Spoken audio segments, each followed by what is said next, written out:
Halo teman-teman pecinta tanaman anggrek, bagaimana kabarnya hari ini? Semoga selalu sehat dan bahagia tentunya ya. Jumpa lagi bersama channel Leni Flowers. Terima kasih buat teman-teman yang sudah klik channel Leni Flowers. Dan untuk teman-teman yang belum subscribe channel Leni Flowers, di subscribe dulu ya.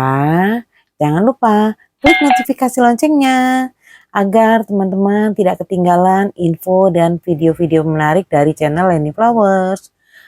Like, comment, and share juga ya teman-teman ya, supaya saya lebih giat lagi membagi info-info menarik dan video-video yang terbaru. Nah teman-teman, ini cerita pada saat saya baru datang di kebun anggrek ya. Ini sudah 2 minggu pas waktu itu saya tinggalkan ya ini kebunnya. Dan saya begitu datang di kebun ini, ternyata hujannya lebat ya teman-teman ya. Ini kan saya datangnya siang ya, sekitaran jam 1:30 ya. Jadi hujannya masih lebat. Tapi ini ada anggrek bulan yang tidak terkena hujan teman-teman. Karena anggrek bulan ini saya meletakkan di pinggir teras. Di pinggir teras ini, kalau yang bagian pinggir-pinggirnya itu masih terkena hujan ya teman-teman. Ini karena di bagian yang sebelah dalamnya itu, jadi tidak terkena hujan. Sama si bibi mungkin karena dipikirnya hujan, jadi tidak disiram. Begitu saya datang, terlihat ini medianya kering ya teman-teman ya. Semua kering, media tanamnya moss putih kering, moss hitam juga kering. Jadi solusinya, biasa kalau anggrek yang rawatan saya ini dehidrasi, saya lakukan seperti ini teman-teman. Saya rendam ya dengan campuran air bersih dicampur vitamin B1, lidah buaya yang dipotong kecil-kecil, dan air rendaman bawang putih ya, supaya aman dari hama ya kalau untuk bawang putih ya teman-teman. Kalau untuk dehidrasi saja sebetulnya cukup air putih dan vitamin B1 juga boleh ya teman-teman ya. Tapi memang biasanya 3 macam ini yang saya pakai gitu ya. Karena saya selalu menyiapkan air rendaman bawang putih ya. Dan ini anggrek bulan yang tangkainya sudah mulai bunganya jelek ya. Sekalian saya mau potong ya tangkai bunganya. Karena di bagian bawahnya itu sudah mulai ada mau tumbuh itu teman-teman spike ya. Untuk spike lagi ya untuk di bagian bawahnya. Jadi kita potong di bagian tangkai bunga yang paling terakhir ya teman-teman kita potong. Tapi ini juga memang sebetulnya tangkai bunga ini warnanya sudah mulai pucat ya. Sebetulnya yang lebih bagus sih dipotongnya semua ya teman-teman ya. Cuman biarinlah saya coba dulu ya, karena yang satu batangnya lagi itu kan warnanya masih bagus ya. Ini tangkai bunga ini bercabang ya teman-teman.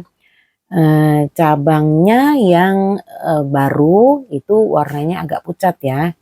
Tapi biarin saya coba potong sedikit dulu ya. Jadi saya tidak potong habis ya. Saya tinggalkan di bagian bawah yang sudah mulai mau muncul spike ya teman-teman ya. Dan satu tangkai bunga lagi ini terlihat masih bagus bunganya.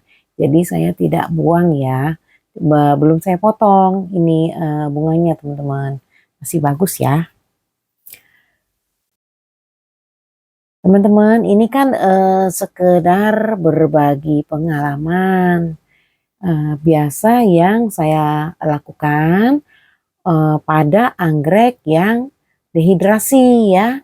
Sebetulnya kalau memang ada anggrek dendrobium pun bisa ya. Anggrek dendrobium yang dehidrasi juga lakukan seperti ini, direndam. Saya merendamnya ini pakai baknya yang agak besar ya, supaya sekali merendam dapat masuk 3 pot ya teman-teman. Karena merendamnya saya 1 jam ya. 1 jam bisa saya rendam di sini. Biar lebih dia bisa cepat segar kembali ya teman-teman ya. Kita rendam saja. Kalau yang bagian agak ke pinggir itu ada kena percikan air hujan, jadi tidak kekeringan ya. Yang bagian pinggir sebelah dalam itu aja yang kering teman-teman. Yang tidak sama sekali tidak kena percikan air hujan gitu ya teman-teman ya. Karena sama si Bibi mungkin karena dia pikir hujan jadi tidak disiram. Padahal waktu saya mau tinggal, saya bilang, Bi nanti tolong disiram, karena bagian ini tidak terkena hujan, kalau ada hujan. Tapi ternyata ya susah ya kalau kita pemikiran si Bibi mungkin karena hujan gitu, jadi ya tidak disiram, nggak apa-apa lah. Yang penting dengan cara ini, anggrek ini bisa subur segar kembali ya teman-teman ya. Mungkin ada teman-teman yang anggreknya dehidrasi, jangan panik ya. Bisa kita lakukan seperti ini aja, direndam. Nantinya pasti akan subur segar kembali ya.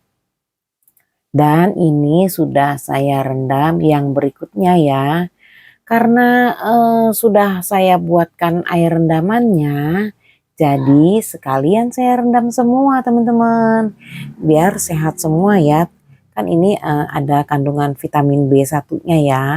Yang pasti kan bagus juga untuk akar anggreknya gitu teman-teman. Nah teman-teman, mudah sekali ya kalau anggrek kita dehidrasi, ya kita lakukan seperti ini aja gitu teman-teman ya. Apa namanya, ada juga yang sedikit disiram-siram gitu ya dengan gayung ya teman-teman. Memang lebih bagusnya lagi sih terendam semuanya ya teman-teman ya, agak lebih banyak lagi airnya ya, supaya terendam penuh gitu ya teman-teman ya, sampai ke media yang paling atas ya. Daunnya kita siram-siram, tidak apa-apa, aman ya. Daunnya kita siram-siram. Yang penting kalau memang ada bunganya, kita tidak usah siram bunganya ya teman-teman ya. Nah seperti ini aja, medianya sampai basah ya.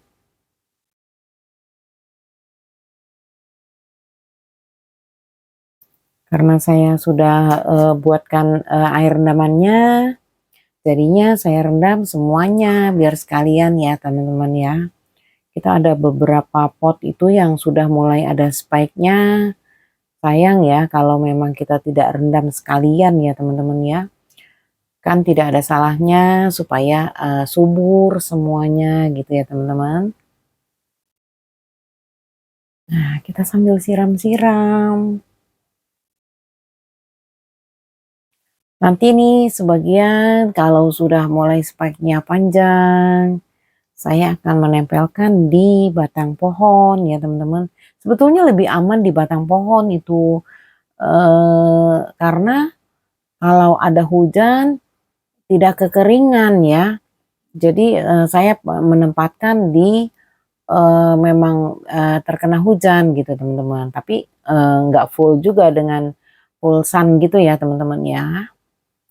Saya menempatkan batang pohonnya terkena sinar matahari jam sampai jam 10 atau jam 11 gitu ya teman-teman ya. Karena pada anggrek bulan ini itu cukup bagus sekali apabila terkena sinar paparan sinar matahari pagi ya teman-teman. Sangat bagus ya untuk anggrek bulan ya. Kira-kira sampai jam 10 atau jam 11 lah ya. Jangan terkena sinar matahari yang terlalu lama gitu teman-teman. Sebetulnya, agak susah juga ya, seperti saya ini ya, yang sering meninggalkan, kebun anggreknya dalam waktu yang lama ya. Karena kebun anggrek saya ini adanya di villa teman-teman. Jadi saya itu, datang 10 hari. Dalam 10 hari, saya mengontrol, merawat gitu ya, kasih pupuk gitu ya. Terus, setelah itu 2 minggu saya tinggalkan gitu ya. Jadi sebetulnya, penuh resiko juga sih ya. Jadi kita bisa, melihat bagaimana, atur media tanamnya gitu ya teman-teman. Karena kan jarang sekali disiram di sini gitu teman-teman. Ya, demikian ya teman-teman, videonya sampai di sini dulu ya teman-teman ya. Semoga video saya ini bisa bermanfaat ya untuk teman-teman semua.